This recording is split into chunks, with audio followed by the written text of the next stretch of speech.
Tectónica de placas. ¿Qué son las placas? Primero hay que explicar lo que es la geosfera. La geosfera es la zona mineral donde viven los seres vivos, y esta se divide en 3 capas según su profundidad: la corteza, el manto y el núcleo. Dentro del manto y de la corteza se encuentran 2 regiones clave: la litosfera y la estenosfera. La litosfera es una capa rígida superficial que descansa sobre la estenosfera, una región más dúctil que presenta un comportamiento plástico. Se podría decir que la litosfera flota sobre la estenosfera, experimentando movimientos de subida y de bajada debido a cambios en su masa. Sin embargo, la litosfera no es continua, sino que está fragmentada en trozos llamados placas. En la actualidad, existen 8 grandes placas, tales como la placa africana o la placa australiana, y también una serie de microplacas. Según el tipo de litosfera, se encuentran las placas oceánicas y las placas continentales. Como se puede observar en este mapa, las estrechas bandas donde se distribuyen los terremotos, denominados cinturones sísmicos, y donde se concentran los volcanes, denominados cinturones volcánicos, dan lugar a la formación de determinados relieves oceánicos, como las fosas y las dorsales oceánicas. Es decir, la formación de dichos relieves dependen de la actividad volcánica y sísmica procedente del manto. A estas zonas se les denominan límites y son geológicamente muy activos. Según el tipo de movimiento relativo entre las placas que delimitan y de si se destruye o conserva litosfera oceánica,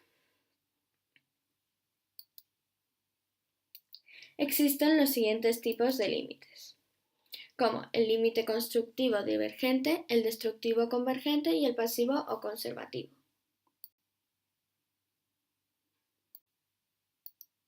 Un ejemplo de límite divergente es la dorsal centroatlántica. Esta dorsal se generó de esta forma.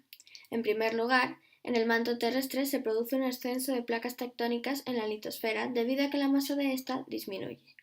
A continuación, tiene lugar un ascenso de magma que provoca un abombamiento en la corteza seguido de un estiramiento y la consiguiente rotura.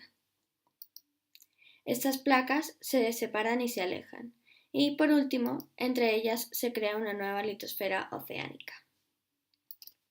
De todo esto se deduce que el fondo oceánico se forma continuamente en las dorsales a partir de magmas que ascienden del manto y salen por el eje de la dorsal. Como la Tierra no se hinchaba, al mismo tiempo estos fondos oceánicos se destruían y desaparecían, de ahí que sean tan jóvenes. Un ejemplo de límite convergente es la fosa de las Marianas. La fosa de las Marianas se formó siguiendo el siguiente proceso. En primer lugar, el fondo oceánico comienza a doblarse y a hundirse en el manto debido a que la masa de la litosfera aumenta. 2 placas litosféricas se acercan y colisionan entre ellas. Al aproximarse estas 2 placas, se verifica el proceso de subducción, es decir, una de las placas se introduce debajo de la otra. La placa que subduce se curva originándose una zona de fosa donde se alcanzan las mayores profundidades oceánicas.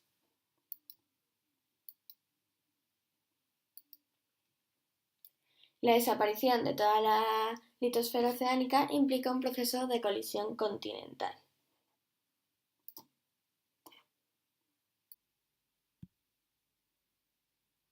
Un ejemplo muy famoso de límite conservativo es la falla de San Andrés, en Estados Unidos, California.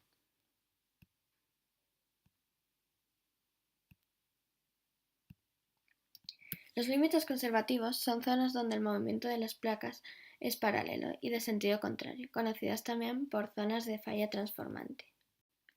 La falla de San Andrés se formó siguiendo el siguiente proceso. En primer lugar, las 2 placas tectónicas se rozaron lateralmente. Mientras que las placas se desplazan, las rugosidades del límite hacen que ésta permanezca estático, acumulando energía en forma de deformación estática, Así, cuando la energía es capaz de vencer el rozamiento, se libera de forma repentina, en forma de desplazamiento y de ondas sísmicas. Sin embargo, al contrario que los anteriores límites, no se crea ni se destruye litosfera oceánica. Las fallas transformantes realmente son fracturas. Existen casos particulares como el de Hawái. Hawái. Se tratan de archipiélagos que en lugar de estar relacionados con los límites de placas, están ligados a los puntos calientes. Se han formado cuando una placa oceánica, al pasar sobre un punto caliente, ha originado así un archipiélago en el que solo la isla situada sobre la fuente de magma presenta vulcanismo activo. Bajo los puntos calientes, una pluma caliente y menos densa del manto profundo asciende hacia la superficie, donde la presión disminuye y hace que se funda. Otro caso particular es el de Japón. Japón es el resultado de la subducción tectónica de la placa filipina y la placa pacífica, debajo de las continentales placa euroasiática y norteamericana. Siguiendo la teoría de la tectónica de placas, la convergencia de dichas placas coincide con la actividad geológica interna procedente del monte Fuji. Como consecuencia, Japón sufre mucha actividad volcánica y sobre todo sísmica. Los anteriores accidentes geográficos constituyen procesos geológicos internos que moldean el planeta. Los externos son la meteorización, la erosión, el transporte y la sedimentación, y tienden a equilibrar el relieve, especialmente en las cordilleras jóvenes. La interacción entre el movimiento de las placas y los procesos externos se divide en dos. En los límites de colisión continental, la corteza continental se engrosa a través de pliegues y fallas inversas que generan una cordillera. A continuación, la erosión fluvial y glacial se intensifica y tiende a arrasar la cordillera en cuanto la colisión y el levantamiento cesan. Y por último, la pérdida de masa posibilita que la erosión continúe. En los límites divergentes, la corteza continental se estira y adelgaza a través de fallas normales. Se generan áreas receptoras de sedimentos que se acumulan, preferentemente en los bordes continentales, y el aumento de masa produce su hundimiento isostático, lo que permite que el depósito continúe.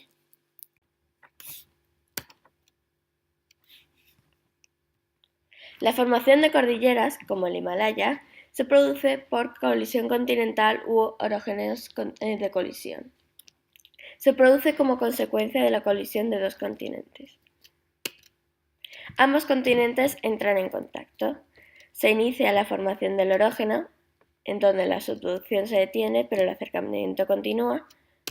El orógeno se estructura definitivamente y el orógeno se desmantela y se produce la recuperación isostática. La colisión continental es el final del proceso de subducción por la completa desaparición de la litosfera oceánica, que existía entre dos masas continentales. Y por último, el ciclo de Wilson. Este intenta explicar el origen de los océanos y las montañas, y sigue el siguiente proceso. En primer lugar, la formación de un domo térmico. El calor acumulado debajo del continente provoca la dilatación de los materiales y un abombamiento. La segunda etapa de rift continental. Aquí aparecen grandes fracturas que adelgazan la litosfera, provocando la formación de un surco o rift continental. Etapa de mar estrecho. La separación se completa y comienza a generarse entre ambos fragmentos nueva litosfera oceánica y una pequeña dorsal. Etapa de océano tipo Atlántico. La separación prosigue y la extensión del nuevo fondo oceánico aumenta considerablemente. Etapa de océano tipo Pacífico. El océano comienza a cerrarse por la aparición de zonas de subducción en sus bordes. Etapa de acercamiento. El cierre casi se ha completado. Ambos continentes se acercan con sedimentos marinos en sus bordes. Etapa de colisión continental. Los bordes de ambos continentes y los sedimentos están atrapados en medio se deforman. Y etapa final, las masas continentales se suturan y se forma la cordillera de colisión continental.